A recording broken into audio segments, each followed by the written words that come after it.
Hi guys, and welcome to this interview. I'm here with Ollie Baines from Cross the Line. Thank you for coming. No problem, mate. And this is just a small interview, just for you guys to get to know Ollie and Cross the Line and what they do. I've seen Cross the Line throughout my Twitter feed, but I want to know what it's about. Yeah. So I just want you to tell the guys what it's about. Yeah, so Cross the Line, it's a faith and football website. Right.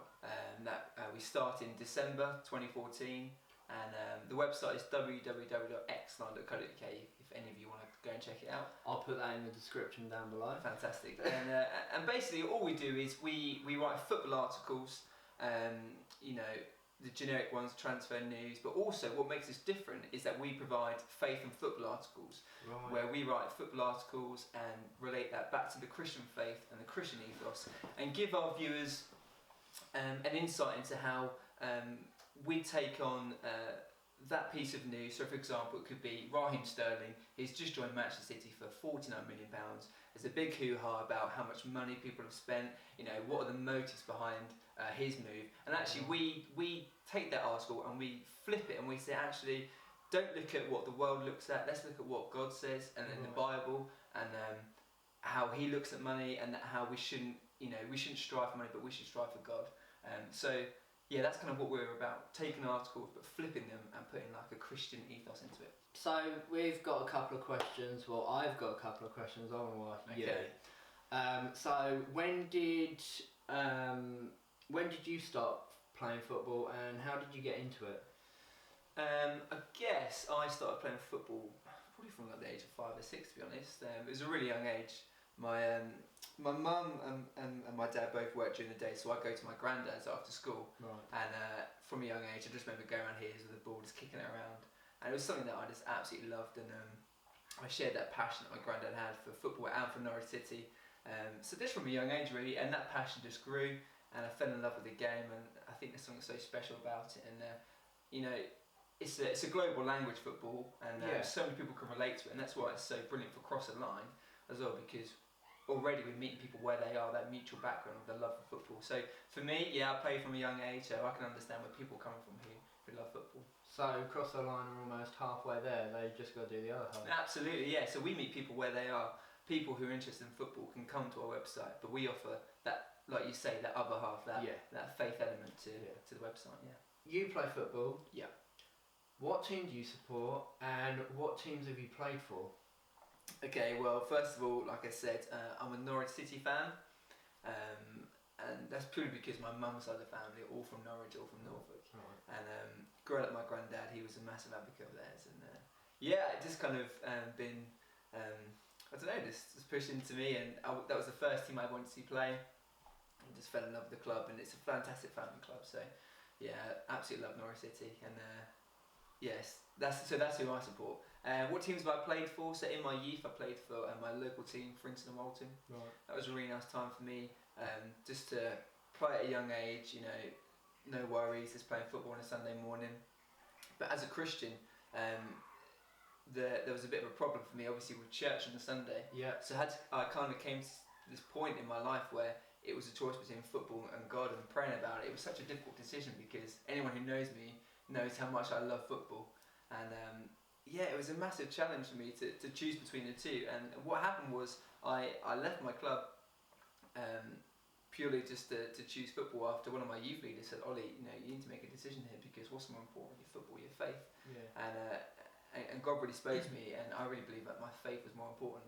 Anyway, just a few weeks after leaving the club, I got a phone call from the guy who was the manager of the Frinton Free Church football team at that point, Rob Rouse, and he said, Ollie, I'd love to welcome you to come and play. And at that point I was only 15 or 16, and that meant I could play for a church team on a Saturday morning and also go to church on a Sunday. So you got the best of both worlds. Yeah, best of both worlds. God was really in there, and it's a fantastic opportunity for me to play football in a church league with Christians and also non-Christians as well, and be a witness in there, and also go to church on Sunday. So you said earlier about your putting your faith and your football together. When did that kind of first come about, putting them together?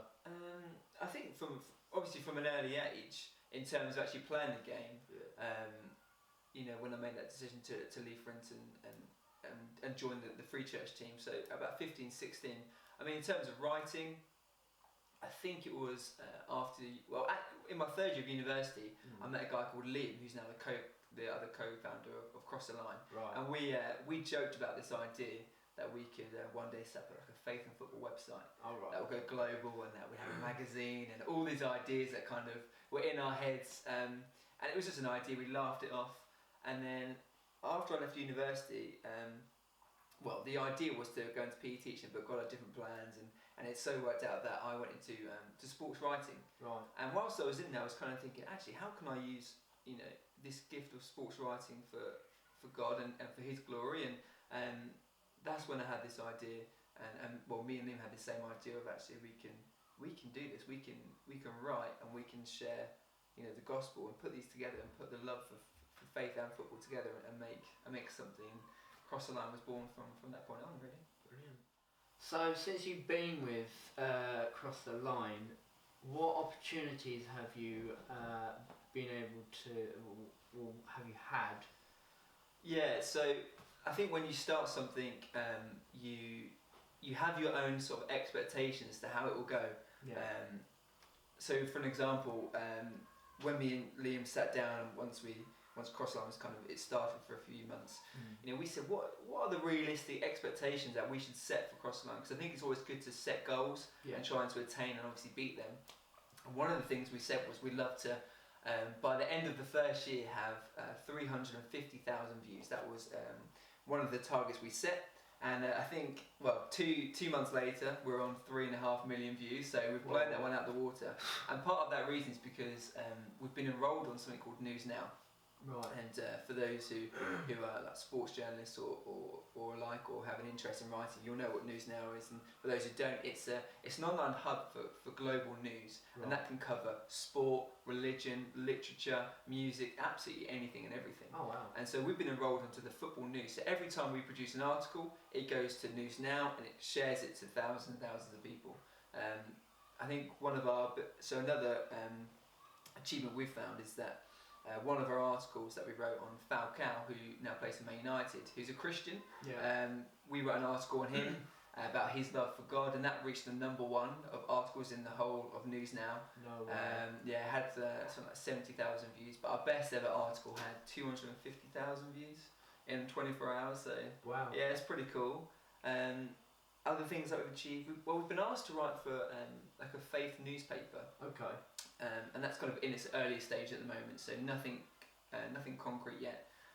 But the idea of that is to almost like a metro style, where people can pick it up and have a look on commutes. Yeah, so print. Yeah, print. Yeah, exactly. And the idea of that is going to go out into, if it works, into the UK, New Zealand, America, and Australia. Oh, wow. And then I'll start the sports section. So it has a lot of potential. It could be really cool. Could be awesome. Another thing on our website that we also do is player interviews. Okay. So we've done a number of player interviews with footballers, Christians and non-Christians. I mean, just 2 days ago I interviewed Paul McVeigh, who's a former Norwich legend, and that was good for me, obviously being a Norwich fan, and chatting to him about his career and stuff. That was really interesting. But we've interviewed players like Limboy Primus, who used to play in the Premier League for Portsmouth, who's a Christian, who now works for Christians in Sport. Daniel Cutting, who's a football freestyler, again another Christian. Interviewed Leon Ledge, who plays for Cambridge United, and John Bostock, who played for Spurs and England and was kind of a big prodigy. So we've interviewed so many different people, and that's something that we really want to do to encourage readers that actually Christians who like football aren't just me and Liam. There's actually more people out there who people can see as role models and influential people in the world of football. So that's kind of another thing we want to do. And we've got an interview with Premier Christian Radio coming up.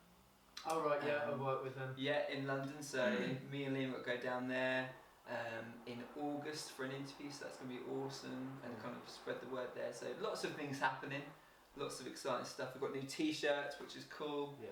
And hopefully, the idea with these, maybe we could people can start to buy them and stuff and share the word. Because we've crossed the line. We're on a website, and we want to be more personable, because at a website, behind a screen, you don't know how far it goes with people. Yeah. But we want to go that extra step with Cross the Line and one day reach to people, actually going out and sharing the gospel and sharing how football can help change people's lives and how they can meet Jesus through that. And we want to be more personal with people and actually meet them, sit down and chat to them about what we do. And people can wear t-shirts. I mean, that's a great way to share the news. So lots of things happening. So it's really exciting, mate. So the interviews that you do, are they how are they conducted? Are they face to face? Are they phone line? Yeah, so we've done a few interviews. One with Paul McVeigh I did via the phone, so just called him up, got in touch with him beforehand. A lot of them are written, simply because we're on a website. Yeah. At the moment, it's easier for us to transcribe, to send people who have questions to to the press release and to say, look, can you tell this player to answer these questions and transcribe it up. But we're looking to do an interview, hopefully, with George Moncur, who plays for Culture United, and we're hoping to potentially do a video interview with him, if not, at least a voice recording, so people can listen, because, there's some validity issues over, written interviews, that anyone could do that, but obviously we're truthful and we're faithful as to what we do, and we don't change any of the wording that the players make. No. So all the interviews we do, they are real. They're not just made up. And but obviously, some people like to hear them, some people like to see them. So we're trying to accommodate for all those sorts of people. Brilliant. So if you could pick a best goal from last season, what would it be? It's a great question, Morph. I think for me there's two. Okay. We're allowed to. But I'll give you a definitive answer.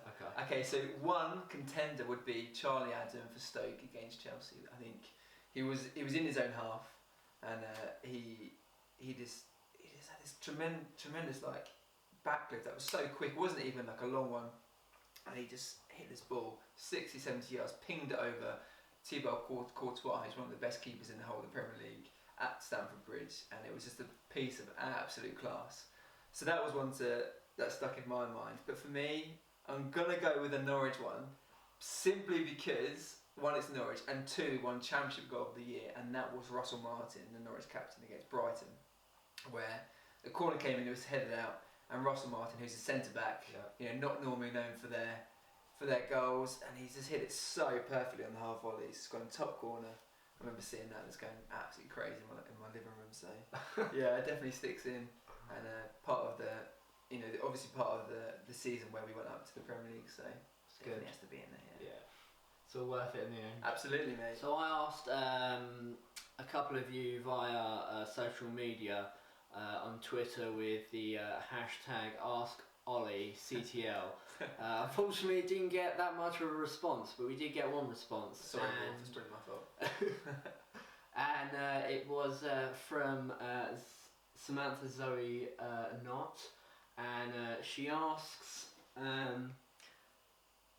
the new Norwich third kit has caused quite a stir. Yeah. What do you think of it? First reaction to it was not good. It's just, I don't really understand where the thought process has gone into it. I've briefly seen it. It does. There was a funny thing on the Sport Bible, or whatever it's called. They had a picture of the Norwich kit, one next to it, of a McDonald's stop, and they kind of said there's a little similar to that, made me laugh. But I'm not a huge fan. I think I spoke to Paul McVeigh about it, and he said it was interesting, which is another way to put it. But yeah, I'll put it this way: I probably won't buy it. The other two props. The home kit's interesting. It kind of looks like a jigsaw. Okay. What they've done is they've gone back. I think they're celebrating 80s at Carrow Road. So what they've done is they've taken their old kit. They've taken their old kit and they've said, "Oh, let's kind of go back to the yesteryears and try and imitate one of those again." I see. So they've done that, but like the away kit, I quite like the away kit. If I was to buy one of the three, it would be the away kit. But the third kit, have a look at it, check it out. I'll do that. It's interesting. It's caused a lot of debate. Yeah. But I'm not a huge fan. Let me know what you guys think on the third kit for Norwich, or any of the kits for the new seasons for the Premier League, or for any of the leagues. So lastly, Ollie, I've just got one more question, and it's basically Advice for those starting out in both faith and football. Do you have anything for them? Together? Yeah, so someone who's just become a Christian, Right. and someone who loves football. Yeah. Okay. I think the first thing I'd say is obviously get involved with the church, because there's so many people there who can support you. If not a church, a small group, or even if you go into a church, they'll hopefully put you in a small group. Because for me, that's been a massive part of my Christian faith. Even if there's no one who enjoys football, at least there's people to talk to. Yeah. And I mean, just pray about it. Like, talk to God. He wants to know everything that's on our hearts, and He knows our hearts. If you think it's the smallest thing that doesn't matter, or the biggest burden you've got, just talk to God and pray about it. Because for me, that's helped the most. When I went through that stage of, actually, what do I do? Do I quit my football team, or do I stay, or do I go to church?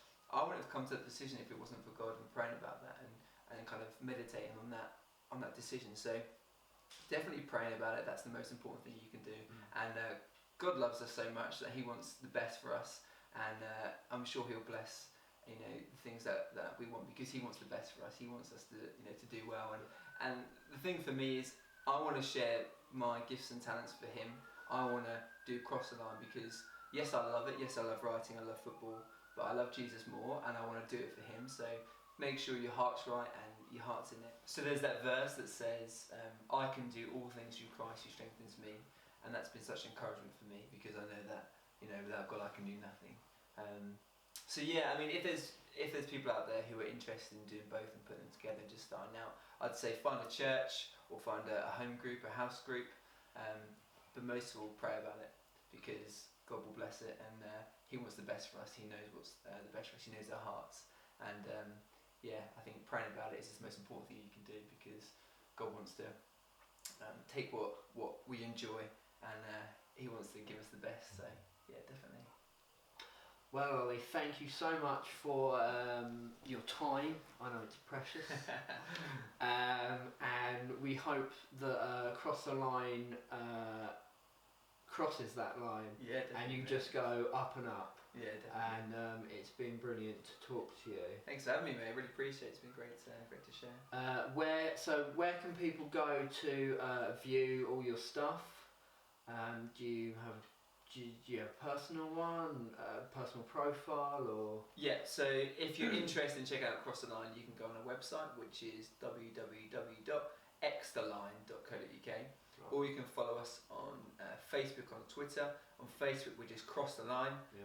And Twitter, our name is @CrossTheLineX_. So you can find us there. But that's all on the website if you're interested. Right. I mean, if people are interested in writing for us, you don't have to be a Christian. If you love sports writing, or you're interested in faith and football, then you can also get in touch. You can email us at crosstheline321@gmail.com, and that'll come to us, and we can chat with you further then.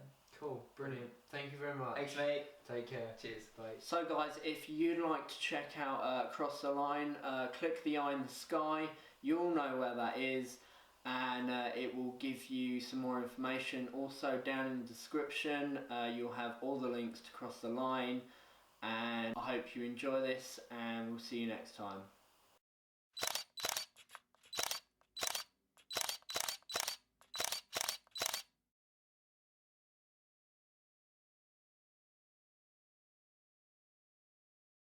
I'm just back, and I got a little treat when I walked through the door.